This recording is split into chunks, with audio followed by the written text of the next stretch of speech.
नमस्कार. मी आपल्या सर्वांचे पुन्हा एकदा या सर्टिफिकेट कोर्समध्ये स्वागत करतो. मागील 2 व्याख्यानामध्ये आपण 2 वेगवेगळ्या परिकल्पनांच्या कसोट्यांचा अभ्यास केलेला आहे. त्यातील पहिली परिकल्पनेची कसोटी म्हणजे वन सॅम्पल टी टेस्ट आणि दुसरी परिकल्पनेची कसोटी म्हणजे इंडिपेंडंट सॅम्पल टी टेस्ट. आजच्या व्याख्यानामध्ये आपण dependent paired sample T test या परिकल्पनेची कसोटी कशी करतो याचा अभ्यास करणार आहोत. आजच्या व्याख्यानामध्ये सुद्धा आपण सुरुवातीला या परिकल्पनेची कसोटी करण्यासाठी आवश्यक असणाऱ्या पूर्व अटी तपासून पाहणार आहोत. त्यानंतर आपण एक उदाहरण घेणार आहोत की ज्याच्या आधारे आपण नेमकं dependent paired sample T test करतो म्हणजे नेमकं काय करतो हे समजावून घेण्याचा प्रयत्न करणार आहोत. त्यानंतर MS एक्सेल आणि S.P.S.S मध्ये आपण नेमकी प्रक्रिया कोणती करतो की ज्यामुळे आपल्याला काही रिझल्ट्स प्राप्त होतील ती प्रक्रिया समजावून आपण घेणार आहोत. आणि सगळ्यात शेवटी जे काही प्राप्त निष्पत्ती आहेत त्यांचं वाचन कसं करायचं आणि त्यांना अर्थ कसा द्यायचा हाही भाग आपण या आजच्या व्याख्यानामध्ये चर्चा करणार आहोत.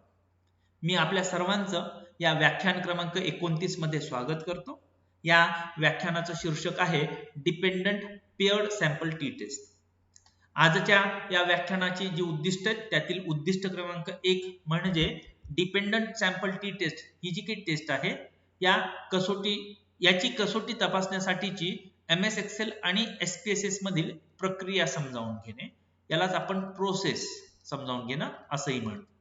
एकदा का आपल्याला प्रोसेस लक्षात आली की या प्रोसेस मधून प्राप्त असणारे जे काही निष्पत्ती आहेत जे काही टेबल्स आहेत त्यांचं वाचन कसं करायचं आणि त्यांना अर्थ कसा द्यायचा हाही भाग आपण या व्याख्यानामध्ये पाहणार आहोत आणि हेही या व्याख्यानाचं एक मुख्य उद्दिष्ट आहे. चला तर मग आपण सुरुवात करूया डिपेंडंट सॅम्पल टी टेस्ट याच्या आवश्यक पूर्वाटींच्या चर्चेशी. या डिपेंडंट सॅम्पल टी टेस्ट करण्यासाठी आपल्याला जी आवश्यक पूर्वअट आहे ती म्हणजे एकाच नमुन्यावरती 2 वेगवेगळ्या काळातील निरीक्षणे आपल्याकडे नोंदवली गेलेली असली पाहिजे. म्हणजे काय? समजा आपल्याकडे एक वर्ग आहे क्लास A आणि त्या वर्गामध्ये विद्यार्थी आहेत. त्या विद्यार्थ्यांना कोणतंही कोचिंग न देता त्यांना पडत असलेले गुण आणि त्याच वर्गाला जर आपण एक विशिष्ट 1-2 महिन्याची ट्रेनिंग दिली आणि ती ट्रेनिंग दिल्यानंतर ट्युशन्स दिल्यानंतर त्यांना पडलेले गुण या दोघांमध्ये काही लक्षणीय फरक आहे किंवा नाही अशा पद्धतीची जेव्हा आपल्याला चाचपणी करायची असते तेव्हा आपण डिपेंडंट सॅम्पल टी टेस्टचा वापर करत असतो. या डिपेंडंट सॅम्पल टी टेस्ट या कसोटीचा वापर एकाच नमुन्यावरती 2 वेगवेगळ्या कालखंडात केलेल्या निरीक्षणामध्ये असणाऱ्या लक्षणीय फरकाचा शोध घेण्यासाठी आपण करतो. हे आणखीन व्यवस्थित समजण्यासाठी म्हणून आपण एक उदाहरण घेऊया. इथे या उदाहरणामध्ये एक कॉर्पोरेट ट्रेनिंग इन्स्टिट्यूशन आहे की जी हे क्लेम करते की त्यांच्या दिलेल्या ट्रेनिंगमुळे तुमच्या कर्मचाऱ्यांच्या कार्यक्षमतेमध्ये भरीव वाढ होते असं एका ट्रेनिंग कंपनीचं ट्रेनिंग इन्स्टिट्यूशनचं म्हणणं आहे. मग आपण एक 12 कर्मचारी निवडले की ज्या 12 कर्मचाऱ्यांची इफिशियन्सी ही बिफोर ट्रेनिंग आणि आफ्टर ट्रेनिंग या स्वरूपामध्ये आपण आपली माहिती संकलित केली. इथे हे सर्व जे काही नंबर्स आहेत ते इफिशियन्सी दर्शवतात. म्हणजेच जे काही डील्स आहेत एका कॉल सेंटरमध्ये हे जे वर्कर आहेत हे काम करतात एका कॉल सेंटरमध्ये आणि त्या कॉल सेंटरमध्ये किती डील त्यांनी हँडल केल्या त्याचा हा डेटा आहे म्हणजेच इफिशियन्सीचा डेटा आहे. आता हा डेटा संकलित केल्यानंतर पुढची पायरी येते ती म्हणजे नल हायपोथेसिस आणि अल्टरनेटिव्ह हायपोथेसिस मांडणे, मूळ परिकल्पना आणि पर्यायी परिकल्पना. आता इथं ही परिकल्पना कशी मांडायची? शब्दरूपामध्ये मांडत असताना इथे आपण असं म्हणू शकतो की there is no significant difference in the efficiency of employees before and after. Before आणि आफ्टर हे 2 शब्द महत्वाचे. Before and after the training. यालाच दुसऱ्या शब्दात average output of the employee is same before and after going through the training programme. आपण इतर दुसऱ्याही शब्दामध्ये नल हायपोथेसिसची मांडणी करू शकतो, परंतु जे काही आपण वाक्य म्हणू त्याचा एकच अर्थ निघणे आवश्यक आहे, तो म्हणजे 2 वेगवेगळे जे काही बिफोर आणि आफ्टर सिच्युएशन्स आहेत त्याचं जे काही मीन आहे त्याच्यामध्ये लक्षणीय फरक नाही. याच्या अगदी विरुद्ध अल्टरनेटिव्ह हायपोथेसिस आहे there is a significant difference in the efficiency of employee before and after किंवा average output of the employee is not same. वाक्य कोणतेही असो यातनं एकच व्यक्त व्हावं की बिफोर आणि आफ्टर जे काही मीन आहे त्याच्यामध्ये लक्षणीय फरक आहे, ते दोघंही सारखे नाहीत. मला आशा आहे की आपण नल हायपोथेसिस आणि अल्टरनेटिव्ह हायपोथेसिस कसं मांडतो याची कल्पना आपल्याला आली असेल. केवळ जी हायपोथेसिस टेस्टिंग आपण जे करत आहोत त्या हायपोथेसिस टेस्टिंग मध्ये नेमकं आपण कोणाशी तुलना करतोय हे जर आपल्याला याची जर स्पष्टता असेल तर आपल्याला नल हायपोथेसिस आणि अल्टरनेटिव्ह हायपोथेसिस व्यवस्थितरित्या मांडता येऊ शकतात. आता आपण जाऊया MS एक्सेल आणि SPSS मध्ये या परिकल्पनेची कसोटी कशी तपासायची त्याची प्रक्रिया काय आहे. सगळ्यात आधी आपण SPSS मध्ये असणारी जी प्रक्रिया ती समजावून घेऊया. त्यासाठी सगळ्यात आधी आपला जो डेटा आहे तो MS एक्सेल मध्ये आपण टाईप करू. इथे ही एक सॅम्पल वर्कशीट आहे. इथे हा डेटा आपला टाईप केलेला आहे. हा सॅम्पल डेटा सेट तुम्हाला सुद्धा देण्यात येणार आहे की ज्याच्या आधारे तुम्हालाही घरी आपल्याला या सर्व गोष्टींची प्रॅक्टिस करता येईल. माझी आपला सर्वांना विनंती असेल की ही तर प्रॅक्टिस करा, याशिवाय स्वतःची काही उदाहरणं तुम्ही निर्माण करा आणि त्या उदाहरणांना घेऊन तुम्ही या सर्व हायपोथेसिस टेस्टिंगचा प्रोसिजर फॉलो करत स्वतः काही आलेल्या निष्पत्तींना अर्थ देण्याचा प्रयत्न करा. एक्सेल मध्ये डेटा घेतल्यानंतर टाईप केल्यानंतर आपण आपल्या SPSS मध्ये जाऊया आणि तो डेटा आपण इम्पोर्ट करूया. इम्पोर्ट करण्यासाठीची जी प्रोसिजर आहे ती फाईलला जाणे, ओपनला जाणे आणि डेटावरती क्लिक करणे. एक नवीन पॉपअप विंडो येतो. त्यामध्ये जिथे कुठे आपली फाईल लोकेटेड आहे ती फाईल निवडणे आणि ओपनला क्लिक करणे. पुन्हा एक नवीन पॉपअप विंडो येतो. त्या पॉपअप विंडोमध्ये आपण ओकेला क्लिक करूया. इथे आपला हा डेटा आलेला आहे. हा डेटा इथे आल्यानंतर सगळ्यात पहिलं पाऊल म्हणजे आपण या व्हेरिएबल व्ह्यू मध्ये जाऊया आणि ज्या काही गोष्टी इथं मिसिंग आहेत त्यांची आपण पुनर्तपासणी करून त्या गोष्टी या ठिकाणी नमूद करूया. जसं की या ठिकाणी लेबल नाही आहेत, आपण लेबल देऊया. शिवाय इथं सर्व गोष्टी क्रॉस व्हेरीफाय करूया, जसं की मेजर्स आहे, टाईप आहे किंवा आपल्याला अलाइनमेंट काही वेगळ्या पद्धतीची हवी असेल. या सर्व गोष्टींची चाचपणी केल्यानंतर, पडताळणी केल्यानंतर आपण पुन्हा या डेटा व्ह्यू वरती जाऊया. डेटा व्ह्यूला क्लिक केल्यानंतर इथे आपला हा डेटा तयार आहे ट्रीटमेंट देण्यासाठी, हायपोथेसिस टेस्टिंग करण्यासाठी. आता आपल्याला ही dependent paired sample T test करण्यासाठी म्हणून आपण इथे अनालाइज वरती जाऊया, कम्पेअर मीन्स वरती जाऊया आणि याच्यामध्ये इथे आपल्याला पेअर्ड सॅम्पल टी टेस्ट हे दिसेल. या पेअर्ड सॅम्पल टी टेस्टला आपण क्लिक करणार आहोत. पेअर्ड सॅम्पल टी टेस्टला क्लिक केल्यानंतर एक नवीन पॉपअप विंडो येतो आणि या पॉपअप विंडो मध्ये या डाव्या बाजूला वेगवेगळे चल तुम्हाला दिसतील. उजव्या बाजूला एक तुम्हाला पेअर्ड व्हेरिएबल नावाचा एक बॉक्स दिसेल. इथे ज्या दोन चलांची आपल्याला तुलना करायची ते दोन चल आपल्याला या ठिकाणी घ्यायचे. जर तुम्हाला आठवत असेल आपण इथे जी काही पेअर्ड सॅम्पल टी टेस्ट करणार आहोत त्यामध्ये आपल्याला एक बिफोर चल हवं असतं आणि एक आफ्टर चल हवं असतं. आपल्याला इथे शोध घ्यावा लागतो की कोणते चल आहेत की जे बिफोर आहे आणि आफ्टर, आणि त्या संबंधित चलांना आपल्याला या ठिकाणी या बॉक्सेस मध्ये आपल्याला घ्यावं लागतं. ही प्रक्रिया करण्यासाठी मी सगळ्यात आधी या बिफोर चलाला घेऊया.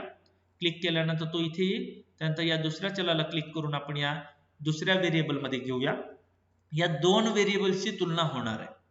या ऑप्शन वरती क्लिक करूया. इथे बाय डिफॉल्ट हे 95 आलेलंच असतं.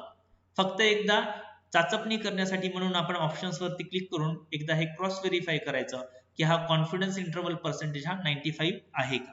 हा 95 जर असेल तर आपण कंटिन्यू वरती क्लिक करूया आणि मग आपण इथे ओके वरती क्लिक करूया. इथं आपल्याला आपला रिझल्ट प्राप्त होतो. SPSS मध्ये आपण पेअर्ड सॅम्पल टी टेस्ट चा जो काही रिझल्ट आहे तो इथं प्राप्त केलेला आहे. पुन्हा इथे जो हा पहिला टेबल आहे हा थोडा डिस्क्रिप्टिव्ह स्टॅटिस्टिक्स देतो की ज्याच्यामध्ये बिफोर आणि आफ्टरचं मीन काय आहे, नंबर ऑफ ऑब्झर्वेशन्स काय, स्टँडर्ड डिव्हिएशन काय इत्यादी गोष्टी तिथं दिलेल्या आहेत. इथे आपल्याला कोरिलेशन मिळतं. कोरिलेशन म्हणजे काय हा भाग आपण आणखी पुढचे काही व्याख्यान झाल्यानंतर स्वतंत्ररित्या अभ्यासणार आहोत, त्यामुळे आपण याची पण चर्चा इथे नाही करणार आहोत. जो महत्वाचा भाग आहे आपल्यासाठी तो आहे हा तिसरा टेबल की ज्या ठिकाणी हायपोथेसिस टेस्टिंगचे रिझल्ट दिलेले आहेत. आता या रिझल्टचा अर्थ लावण्यासाठी आणि वाचन करण्यासाठी पुन्हा आपल्या जवळ दोन वेगवेगळे अप्रोच आहेत. त्यातील पहिला अप्रोच आहे पी व्हॅल्यू अप्रोच, दुसरा आहे क्रिटिकल व्हॅल्यू अप्रोच. इथे पी व्हॅल्यू नेमकं कुठं आहे तर इथे आपल्याला शोध घ्यावा लागतो की जिथं SIG कंसामध्ये टू टेल असे शब्द आहेत तो म्हणजे तुमचा पी व्हॅल्यू असतो आणि इथे हा जो भाग आहे तो सगळ्यात शेवटी आहे. हे जे आहे दिस इज पी व्हॅल्यू आणि हा जो पी व्हॅल्यू आहे दॅट इज 0.005. आता या पी व्हॅल्यूची तुलना आपण कोणासोबत करतो तर या पी व्हॅल्यूची तुलना आपण जी आहे ती अल्फा सोबत म्हणजेच लेवल ऑफ सिग्निफिकन्स सोबत करतो. म्हणजेच हा जो पी व्हॅल्यू आहे it is less than your alpha level of significance. जेव्हा अशी सिच्युएशन असेल तर थंब रूल्स आहेत, आपण कोणता निर्णय घेतला पाहिजे. इथे पी व्हॅल्यू हा लेस दॅन 0.05 या सिच्युएशन मध्ये असल्यामुळे we reject the null and we accept alternate hypothesis. म्हणजेच आपलं जे काही नल हायपोथेसिस आहे ते रिजेक्ट होतं आणि अल्टरनेट हायपोथेसिस ऍक्सेप्ट होतं. तर पी व्हॅल्यूच्या आधारे आपण अशा पद्धतीने निर्णय घेतो. आता आपण जाऊया क्रिटिकल व्हॅल्यूच्या आधारे. क्रिटिकल व्हॅल्यूच्या आधारे जर निर्णय घ्यायचा असेल तर आपल्याला हा टी स्टॅट कन्सिडर करावा लागतो. आकृतीमध्ये टी स्टॅट -3.445 आपण या ठिकाणी तो मांडलेला आहे. त्याच्यानंतर आपल्याला हा क्रिटिकल व्हॅल्यू शोधावा लागतो. हा व्हॅल्यू शोधण्यासाठी डिग्रीज ऑफ फ्रीडम 11 असताना या T.025 या उभ्या कॉलम मध्ये ही जी संख्या आहे दॅट इज 2.201 ती आपण या दोन्ही बाजूला मांडतो कारण हे 2 टेल टेस्ट आहे. आणि इथं आपल्याला लक्षात येतं की हा जो काही टी स्टॅट आहे it is less than this critical value. आणि ही जेव्हा सिच्युएशन असते तेव्हा आपण नल रिजेक्ट करत असतो. इथे आपण पाहू शकता की मायनस क्रिटिकल व्हॅल्यू हा जो मायनस क्रिटिकल व्हॅल्यू आहे this is greater than the T stat. T stat is less. So T stat इथं लेफ्ट साइडला आहे that is less so that we reject the null. We reject the null. बरोबर आहे. तर critical व्हॅल्यूच्या आधारे आपण डिसिजन घेत असताना आपल्याला काही 2 पावलं पुढे जावं लागतात, 2 गोष्टी तपासाव्या लागतात. वेरॅज जर आपण पी व्हॅल्यू अप्रोचनं जर गेलो तर केवळ आपल्याला हे एकच मूल्य शोधायचं आहे 0.005 आणि याचं कंपॅरिझन आपल्याला 0.05 अल्फाशी करायचं आहे. जर हे मूल्य छोटं असेल तर आपण अगदी डोळे झाकून आपलं नल हायपोथेसिस रिजेक्ट करू शकतो आणि अल्टरनेट आपण ऍक्सेप्ट करू शकतो. मग याची निष्पत्ती काय आहे तर निष्पत्ती अशी आहे. नल हायपोथेसिस आपण मांडूया. There is no significant difference in the efficiency before and after training. परंतु पी व्हॅल्यू अप्रोचनं जर पाहिलं तर 0.005 हे P value is less than alpha. म्हणून आपण नल हायपोथेसिस रिजेक्ट करू आणि ऍक्सेप्ट करू अल्टरनेट. अल्टरनेट काय there is a significant difference. म्हणजे त्या कंपनीचा क्लेम खरा आहे की बिफोर आणि आफ्टर ट्रेनिंग मध्ये त्यांची जी इफिशियन्सी आहे त्याच्यामध्ये आपल्याला फरक दिसतो. म्हणजेच हा जो भाग आहे याला आपण स्वीकारतो, याला आपण नाकारतो. इतकाच अर्थ आपण याच्या आधारे देत असतो.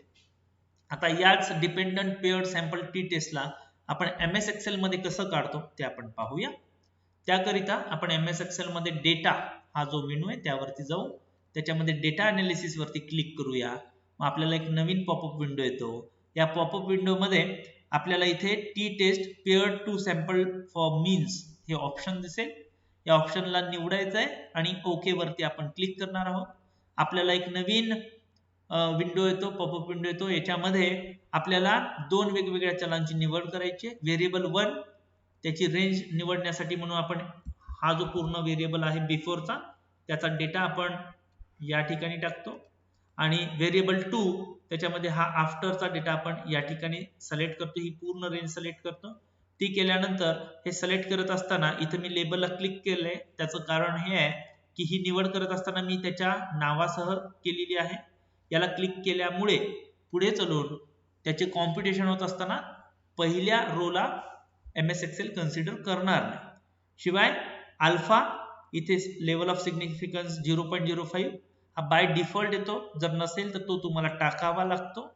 आणि मग इथे आपण आउटपुट रेंज निवड करून आपण ज्या ठिकाणी आपल्याला रिझल्ट हवा आहे तो आपण या ठिकाणी कोणत्याही एका सेलवरती जर क्लिक केलं तर तो सेल सिलेक्ट होतो. ओके म्हटल्यानंतर आपल्याला हा रिझल्ट येतो.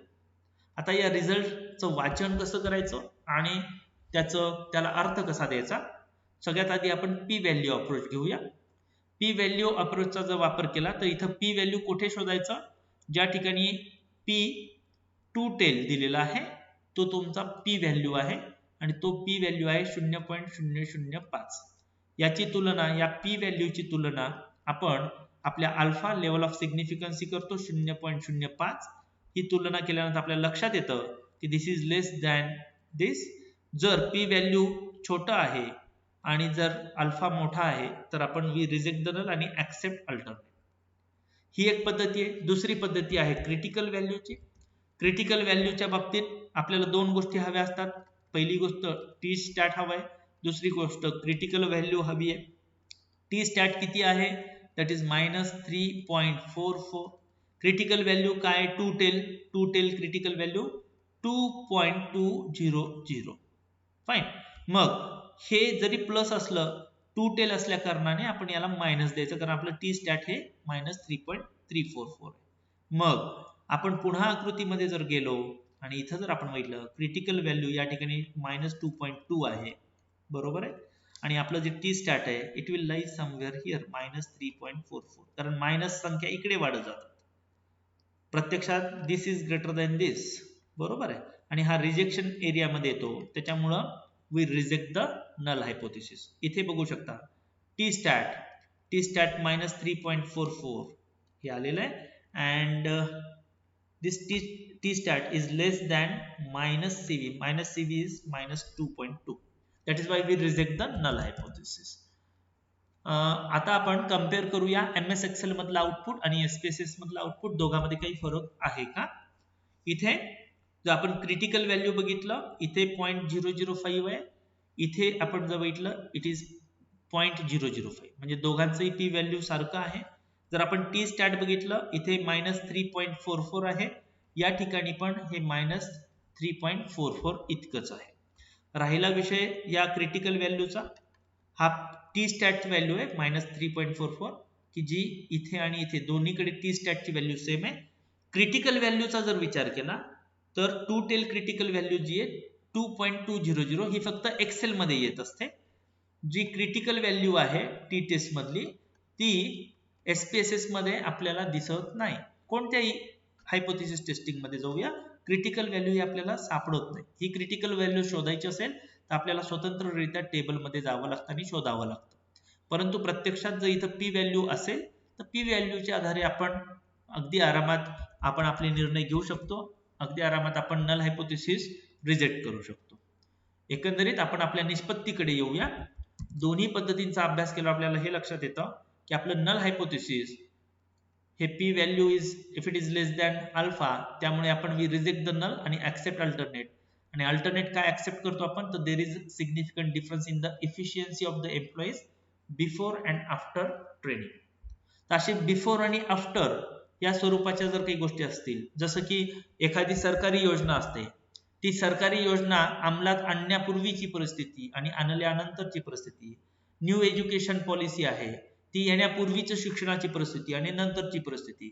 पण त्याच्यासाठी जे काही चल आहेत ते चल आपण काळजीपूर्वक निवडणे आणि त्याची माहिती व्यवस्थित संकलित करणे, आणि मग आपण ह्या डिपेंडंट सॅम्पल पेअर टी टेस्टचा वापर करू शकतो, की ज्याच्यामुळे वेगवेगळ्या परिस्थितींमध्ये त्या संबंधित चलामध्ये वेगवेगळ्या कालखंडामध्ये लक्षणीय फरक बसला किंवा नाही, लक्षणीय फरक आला किंवा नाही, याची चाचपणी आपल्याला करता येऊ शकते या डिपेंडंट पेअर्ड सॅम्पल टी टेस्टच्या सहाय्याने. मला आशा आहे आजच्या व्याख्यानामध्ये dependent paired sample T test साठीची प्रक्रिया काय आहे, त्यासाठी कोणकोणत्या आवश्यक पूर्वअटी आहेत, आणि नेमकी निष्पत्ती कशी प्राप्त करायची आणि आलेल्या निष्पत्तीचं वाचन कसं करायचं, त्यांना अर्थ कसा द्यायचा, हा सर्व भाग आपणा सर्वांना लक्षात आला असेल अशी आशा बाळगतो. इथेच थांबतो. लवकरच भेटूया पुढच्या व्याख्यानामध्ये. धन्यवाद.